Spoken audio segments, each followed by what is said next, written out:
بسم الله والصلاة والسلام على رسول الله وعلى آله وصحبه ومن والاه ثم أما بعد. Alors la dernière fois on avait parlé de l'ibada, de l'adoration. On a commencé à entrer dans le chapitre qui concerne l'adoration. Puisque on a parlé, et le titre du chapitre s'intitule Wujub ifradillahi ta'ala bil ibadati wa tahtahu matalib fal matlab al awwal ma'na al ibada wal usul allati tubna alayha.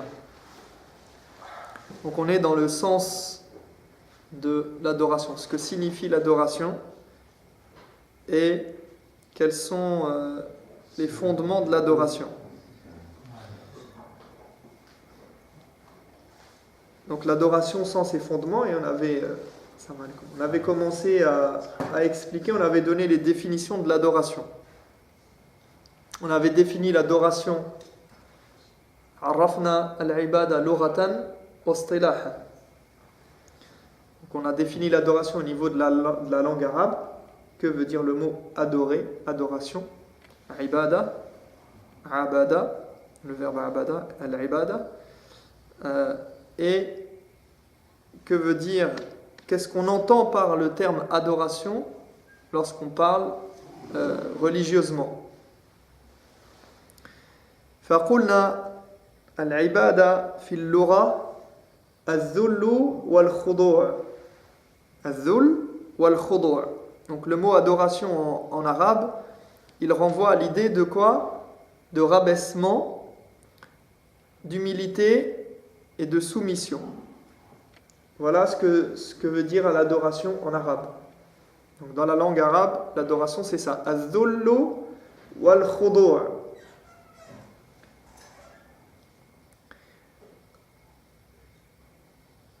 Donc ça, on avait cité ce que disait donc l'auteur ici, et ce qu'on cite en général, on parle de tariqun mu'abbad wa ba'irun mu'abbad,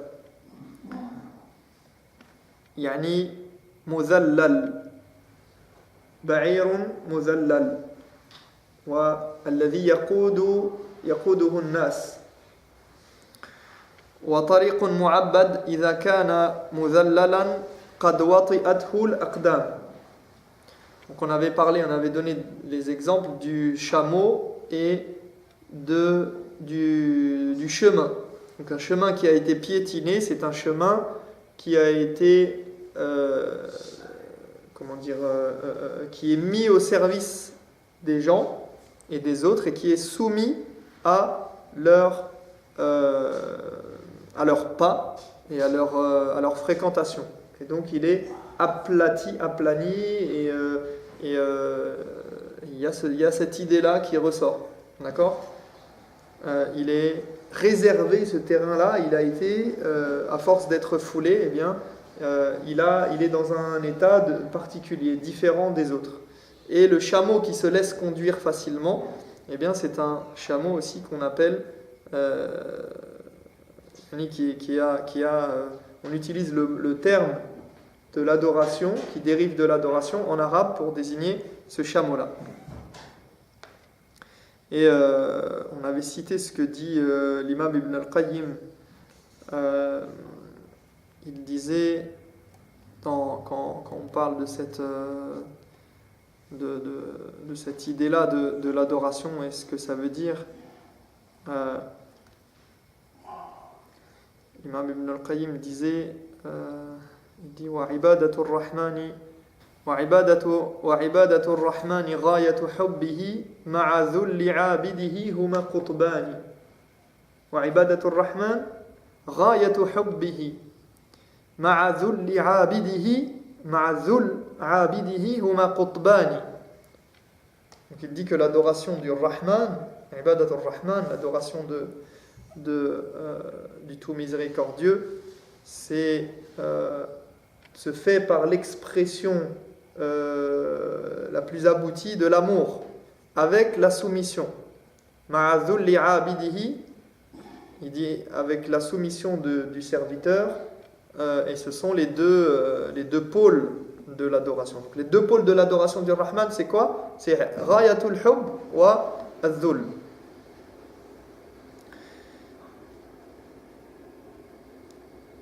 Et c'est pour ça que on en arrive ensuite à la définition au niveau du shara, au niveau de l'istilah, au niveau de la religion. Donc, au niveau de la religion, qu'est-ce qu'on entend par l'adoration? Qu'est-ce que ça veut dire l'adoration?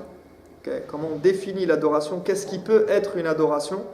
C'est la définition que donne, une des définitions qu'on donne, et c'est celle choisie par Shaykh al-Islam ibn Taymiyyah.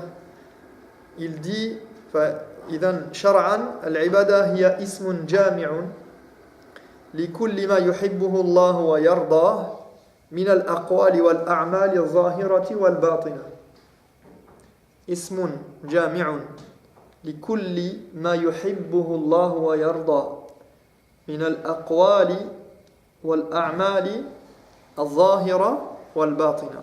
Donc religieusement, l'adoration, c'est un nom générique, un nom global qui désigne tous les actes et paroles apparents ou cachés qu'Allah aime et agrée.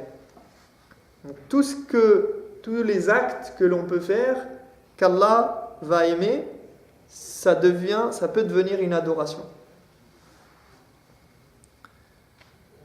Et on avait cité des exemples, et de toute façon on va y revenir plus précisément par la suite. وهي تبنى على ثلاثة أركان. يعني العبادة تبنى على ثلاثة أركان. Donc l'adoration est basée sur 3 piliers, 3 choses. والركن ما هو الركن؟ الركن جزء من ماهية الشيء. إذا ذهب هذا الشيء. مثلا الركوع في الصلاة يلزم من عدمه العدم. يعني يلزم من عدم الركوع عدم الصلاة. الفاتحة ركن من أركان الصلاة.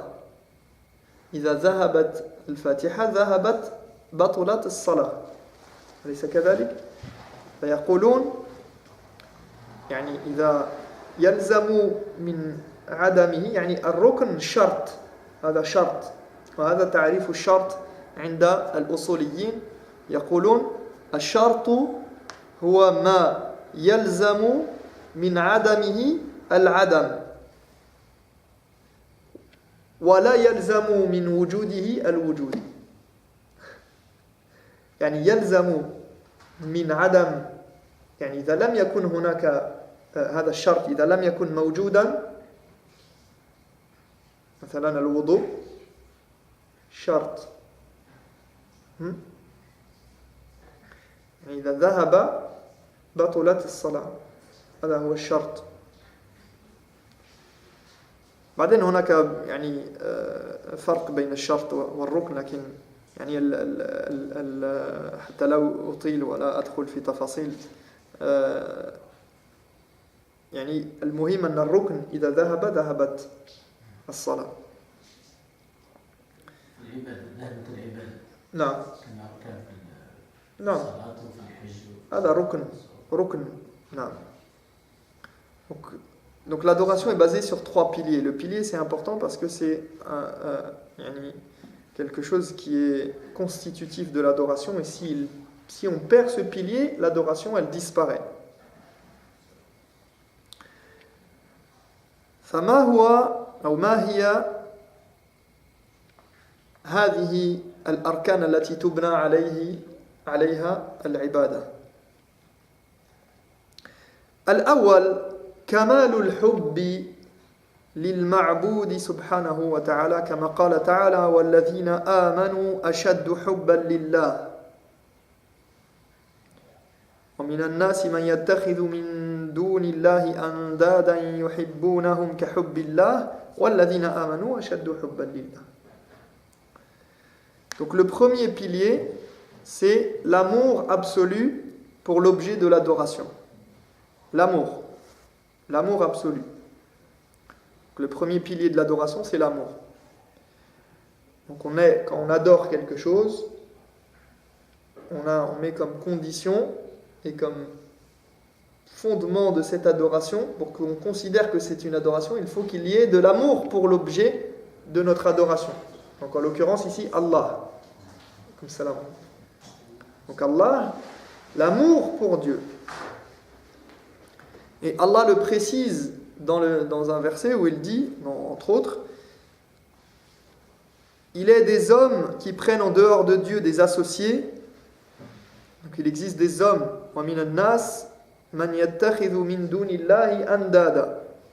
il y a des gens parmi les gens qui prennent des associés à Dieu.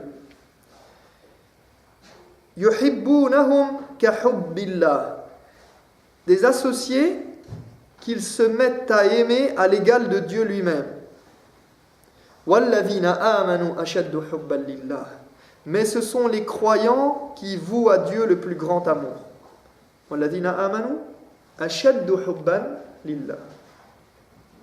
وهنا في هذه الآية تفسيران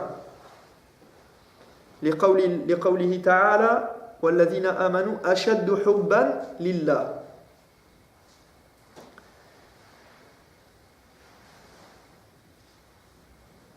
والتفسير الأول أشد حبا لله من المشركين لأندادهم. والذين آمنوا أشد حبا لله من المشركين لأندادهم. فالمشركون يحبون أندادهم على قدر معين. يحبون أندادهم يعني الأنداد يحبونهم حبا شديدا. ولكن الله سبحانه وتعالى يقول والذين آمنوا أشد حبا منهم من المشركين لأندادهم هم أشد حبا لله. يعني مقارنة إلى حبهم لأندادهم لآلهتهم.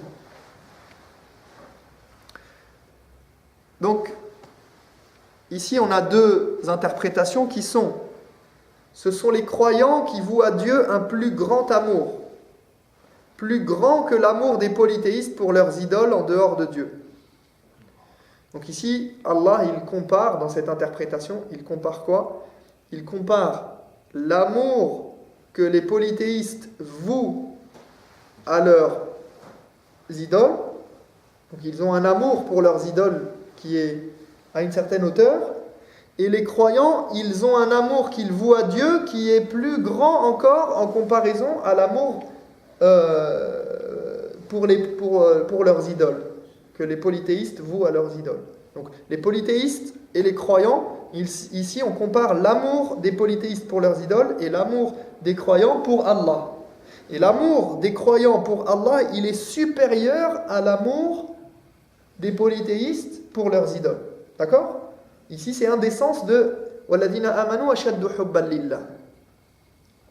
التفسير الثاني المعنى الثاني فإن المشركين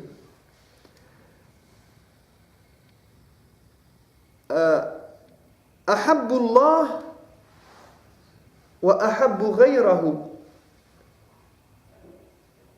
المشركين يحبون أندادهم ولكن قد يحبون الله كذلك.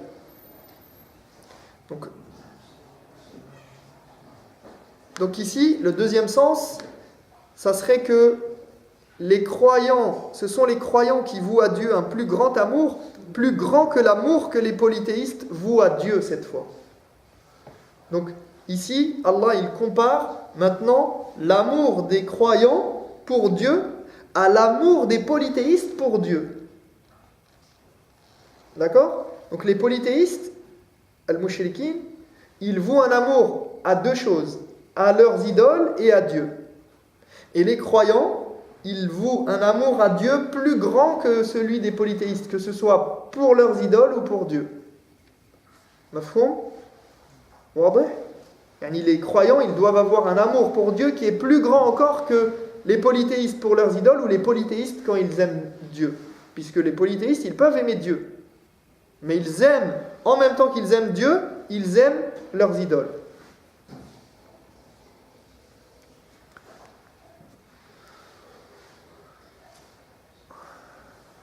Donc le premier élément, c'est l'amour absolu.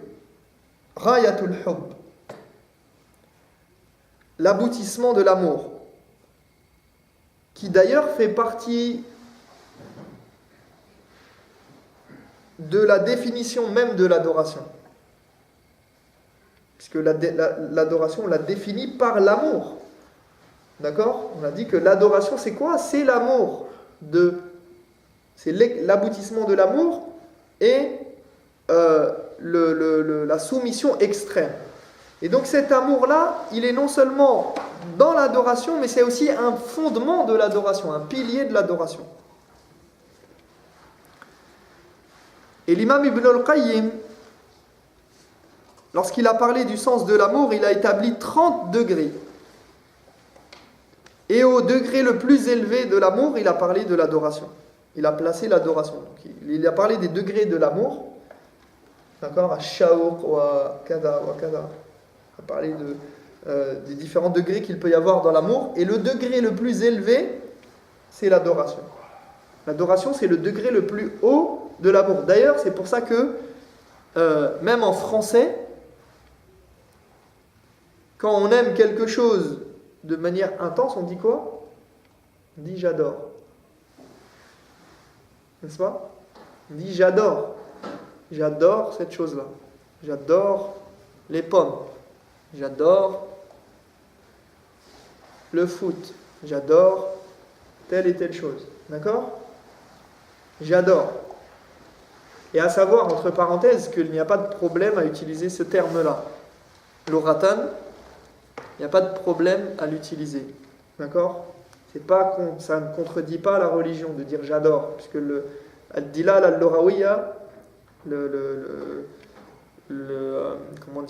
terme, il est employé dans un sens qui le fait redescendre du niveau de l'adoration. C'est-à-dire que quand quelqu'un il dit j'adore manger tel plat, il n'est pas en train de dire qu'il adore au sens de l'ibada, au sens de l'adoration dans ce sens-là, et qu'il est prêt à tout pour ce plat-là. Non. Mais seulement on peut l'éviter. Le musulman, il doit faire attention à ce qu'il dit. C'est bien de l'éviter.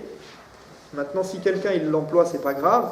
Mais à condition aussi qu'il ne l'emploie pas pour quelque chose qui pourrait prêter à confusion. C'est-à-dire qu'il ne dise pas « j'adore cette statue » par exemple. D'accord ? Pour ne pas prêter à confusion dans ses propos. Pour que ses propos ne laissent pas un doute dans ce qu'il dit. D'accord ? Ou des contextes dans lesquels le mot « j'adore », il peut avoir une signification réelle d'adoration. Donc ça peut prendre son sens. Même si on sait que, s'il dit j'adore, je ne sais pas moi, si quelqu'un il disait, un musulman qui dirait j'adore ce chanteur par exemple, on comprend bien qu'il ne va pas dire j'adore dans le sens de l'adoration, mais comme certains domaines peuvent prêter à une réelle soumission, une adoration, une réelle envie de se soumettre, une vraie soumission du cœur. C'est-à-dire que ceux qui sont fans de chanteurs, d'acteurs, je ne sais pas trop quoi, parmi les stars, eh bien ils vouent presque une adoration parfois. Donc quand ils disent j'adore cette personne-là, c'est presque de l'adoration parfois. Donc المسلم يعني يتحرز ويتجنب الألفاظ التي فيها احتمال الألفاظ المحتملة.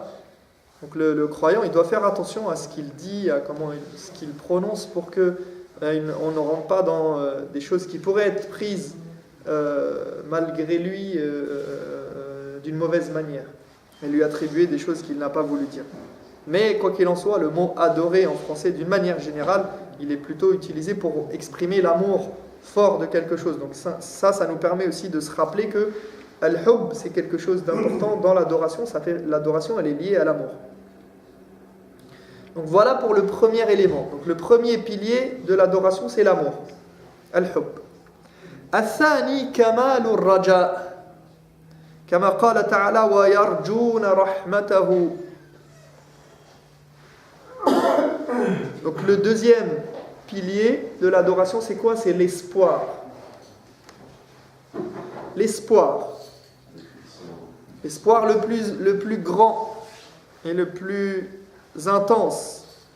Comme lorsqu'Allah dit, ils espèrent en sa miséricorde. Les croyants, al-mu'minun, yarjuna rahmata rabbihim. Yarjuna al-rahma. Yarjuna al-maghfirah. Yarjuna al-thawab. Yarjuna al-jannah. Wa yarjun al-qaboul. قبول عملهم وقبول أعمالهم وأقوالهم ونياتهم يرجون أشياء يرجون الله في الرخاء وفي الشدة وفي السراء والضراء. Donc les croyants, ils ont un espoir sans borne. Le croyant, il espère en la miséricorde d'Allah, en sa bonté, en sa mansuétude, en son pardon, en son paradis, en sa récompense. Il espère sa protection. Le croyant espère qu'Allah va être de son côté, qu'il va être avec lui, qu'il va le soutenir, qu'il va accepter ses adorations, qu'il va accepter ses œuvres, qu'il va lui pardonner ses fautes, qu'il va le soutenir, qu'il va le secourir, qu'il va lui apporter la victoire. Donc il espère en Allah. Donc voilà pour le deuxième. Et ça on le retrouve beaucoup, ce pilier, on le retrouve beaucoup, cette idée de raja dans le Coran. والثالث وهي تتمة للآية السابقة كمال الخوف من الله سبحانه وتعالى كما قال تعالى ويخافون عذابه. ففي الآية يعني الدلالة إلى كلا الركنين ركن الرجاء وركن الخوف. Donc, troisièmement, le troisième pilier de l'adoration, c'est quoi? C'est la peur la plus profonde et la plus forte. Comme Allah le dit, il parle des croyants et il termine le verset précédent et il dit « Et craignent son châtiment ». Ils espèrent en sa miséricorde et ils craignent son châtiment. L'espoir et la crainte. Toujours, on le retrouve dans le Coran. L'espoir et la crainte. L'espoir en Allah et la crainte de son châtiment.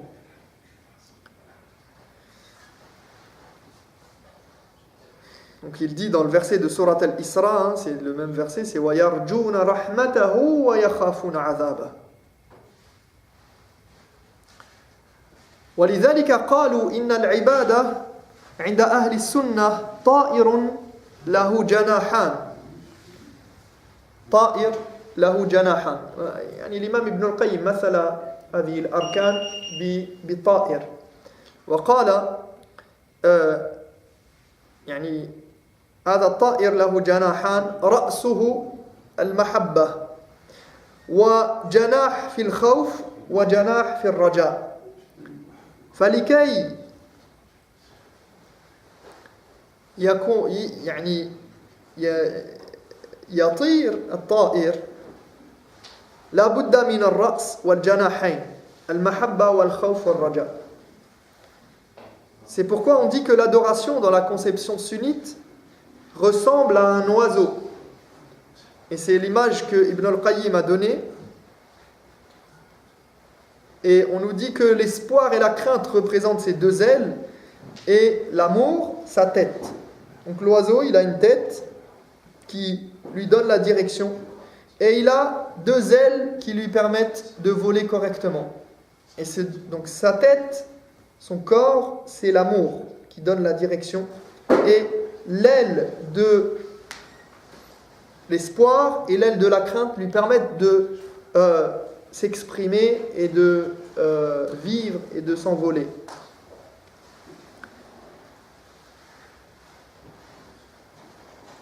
Et celui qui adore Allah subhanahu wa ta'ala uniquement par l'amour, قالوا من عبد الله بالحب فقط فهو زنديق. Celui qui adore Allah uniquement par l'amour est un hypocrite, car il déclare ne pas craindre Allah et ne pas espérer sa récompense. C'est comme s'il disait, moi j'ai pas besoin de la miséricorde d'Allah, j'ai pas besoin de chercher quoi que ce soit en Allah, moi j'aime Allah. Et j'ai pas peur d'Allah non plus. Je ne crois pas dans son châtiment, dans le fait qu'il faille craindre. Et bien ça c'est un zindiq. Il est considéré comme un hypocrite, celui qui dit ça. Parce que le prophète sallallahu alayhi wa sallam, qui était l'exemple par excellence et le meilleur des adorateurs, disait Ana atqakum lillahi wa ashaddu lahu khashya. Je suis le plus pieux et celui qui craint le plus son Seigneur. Et on dit que, et regardez, dans l'histoire de l'islam, il y a des sectes qui sont apparues parce qu'ils se sont focalisés sur l'un de ces piliers et ils ont, au détriment des autres. Ils ont focalisé sur un pilier et ils ont délaissé les 2 autres. Celui qui adore Allah uniquement par la peur, al-khawf, man abada Allah bil khawf faqat,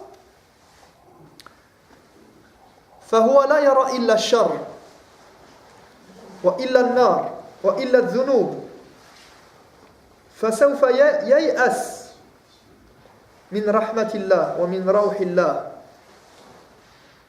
Celui qui adore Allah seulement par la peur, il ne voit que le mal, que le feu, que les péchés. Il voit que les péchés sont plus grands, wal-'iyadhu billah, que la miséricorde d'Allah. Celui qui voit les choses de cette manière est un perdant sans aucun doute. Et d'ailleurs, une des premières sectes de l'islam qui est apparue, c'est basé sur cette manière de voir les choses, et c'est ce qu'on appelle al-khawarij. Il voit que tout le monde va en enfer. Dès que tu fais quelque chose, il voyait les choses d'une manière où celui qui fait un grand péché, il va en enfer, automatiquement. Et ils ont mis en évidence que, et d'ailleurs après, tout rentre dans des grands péchés. Quoi que tu fasses, ça devient un grand péché. Et ils se sont focalisés, rakkazu ala nusus al-wa'id. Wa lam yanzuru fi al-Qur'an illa min khilali nusus al-wa'id. Ces gens-là, ils se sont focalisés sur les textes de la menace dans l'islam, et qui existent. Mais tout ce qu'ils font, tout ce que font les gens, tout ce que font les musulmans, c'est jamais correct, c'est jamais bon, et il n'y a jamais d'espoir pour personne. Celui qui adore Allah uniquement en se fondant sur l'espoir, en se fondant que sur l'espoir, il n'y a pas de châtiment. Il est considéré comme ce qu'on appelle al-murji'a. Parce qu'il repousse l'acte et considère que l'acte ne fait pas partie de la foi et que le péché n'entache pas la foi. يعني لا ذنب مع إيمان هم يرون يعني عكس وضد الذين ركزوا و يعني رأوا إلا من منظور الوعيد فعكسهم الذين رأوا فقط نصوص الوعد وهم المرجئة أرجأوا مسمى العمل عن مسمى الإيمان. Donc ils pensent que, et les deux, ils voient les choses de la même manière. En fait, il voit que l'iman, c'est un bloc entier, un seul bloc. Donc certains, ils voient que si tu l'entaches d'une quelconque faute, il disparaît complètement. Tout ce bloc-là, il s'en va. D'accord ? Et les autres, de l'autre côté, ils voient l'iman comme un seul bloc. Yani l'iman la yatajazza indahum. La foi, pour eux, c'est un bloc entier. Une fois que tu l'as toujours. Et pour eux, le plus grand pécheur, il a l'iman de Jibril. Celui qui aurait la foi, qui aurait un atome de foi, mais qui serait le plus grand pécheur, pour eux, il aurait un degré de foi équivalent à Jibril. Pourquoi ? Parce qu'à partir du moment où on a la foi et tout ce qui va avec. Et les autres, à partir du moment où on a fait quelque chose qui contrevient à la foi, on a contrevenu à toute la foi. Ils ne voient pas les choses comme les gens de la sunna, la sunna wal jama'a, qui disent que non. La foi, c'est quelque chose qui se travaille, qui yazid wa yanqus, yazid bit ta'at wa yanqusu bil ma'asi. La foi, c'est quelque chose qui augmente, qui diminue, qui augmente avec les actes d'adoration, qui diminue avec les péchés et les actes de désobéissance. C'est pas un tout. C'est plein de petites parties. On peut avoir une foi forte dans quelque chose et une foi faible dans autre chose. On peut faire des péchés dans quelque chose et ne pas commettre des péchés dans autre chose. Et garder la foi. Donc, ils ont dit que celui qui adore Allah uniquement en se fondant sur l'espoir, c'est un murji. Et celui qui adore Allah uniquement en se fondant sur la peur est un haruri, c'est-à-dire des khawarij, parce qu'ils étaient restés à un endroit qui s'appelle Harura. Du coup, on les a appelés Al-Haruriya. Et celui qui adore Allah uniquement en se fondant sur l'amour est un zindiq, un hérétique, un hypocrite.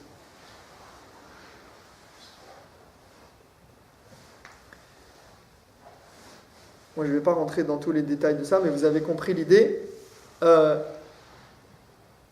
Et ces trois éléments, hadihi thalath, donc al-hub, al-mahabba, wa mada qulna, al-khawf, wa al-raja. D'accord ? L'amour, l'espoir et la crainte, ce sont ce que, kama qala ibn Taymiyyah rahimahullah, qala hiya muharrikat al-qulub ila Allah ta'ala. Hadihi thalath, muharrikat al-qulub. Donc ces trois éléments, comme l'a dit Ibn Taymiyyah, sont les trois sentiments qui permettent de remuer le cœur, de l'activer et le faire ressentir des choses et de le ramener vers Allah subhanahu wa ta'ala. C'est ces trois éléments, lorsqu'on les agite, ces trois cordes sensibles qu'il y a dans la foi du croyant, qu'on doit agiter pour ramener vers Allah subhanahu wa ta'ala. Parce que si on remue en toi, ou on génère en toi l'amour d'Allah, si tu aimes Allah et qu'on te parle de quelque chose qui te fait aimer Allah, eh bien ton cœur ne supportera pas de voir le péché, la désobéissance. Il n'arrivera pas à désobéir. Si tu aimes ton Seigneur, l'adoration deviendra moins lourde. Ça sera plus facile, puisque tu aimes. Quand tu aimes, tu fais les choses facilement. Si tu aimes ton Seigneur, il te sera facile de faire des sacrifices pour lui. At-tadhiya lillahi subhanahu wa ta'ala.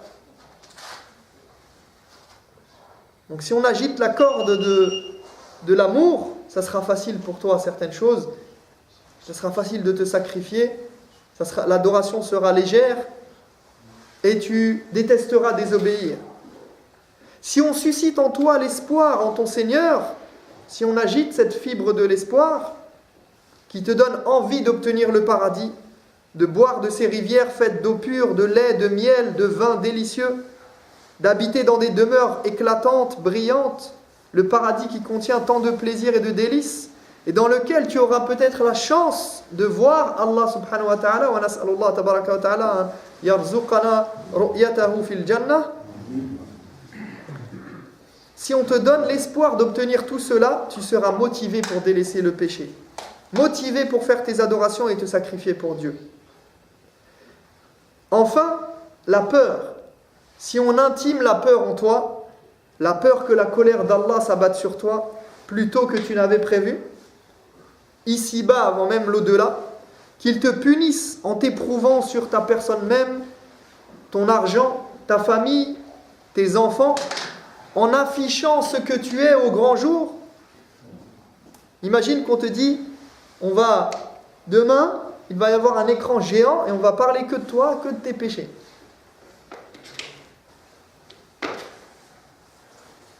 Eh bien, tu ne peux que craindre d'être touché par le châtiment, et cette crainte t'impose de ne pas dévier, de rester sur le droit chemin, de ne pas léser les autres, parce que tu auras des comptes à rendre.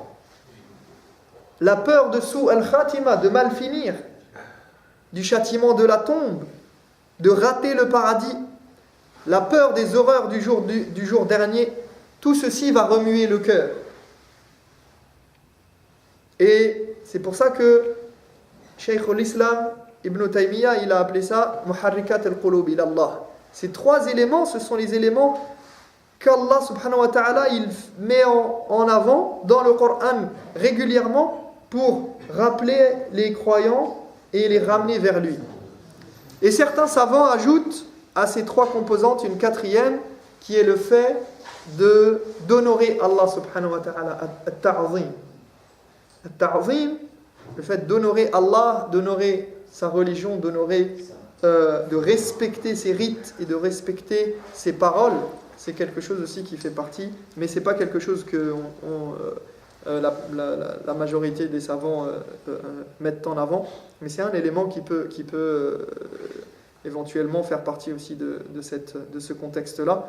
Mais en tout cas, rappelez-vous, les trois éléments dont on a parlé, donc, qui sont les trois piliers de l'adoration, et je vais m'arrêter là, donc ce sont Kamal al-Hub, donc al-Hub, l'amour, ensuite al-Raja, l'espoir, et al-Khawf, la peur. ونكتفي بهذا القدر نسأل الله تبارك وتعالى أن يجعلنا من الذين يستمعون القول فيتبعون أحسنه أولئك الذين هداهم الله وأولئك هم أولو الألباب سبحانك اللهم وبحمدك أشهد أن لا إله إلا أنت أستغفرك وأتوب إليك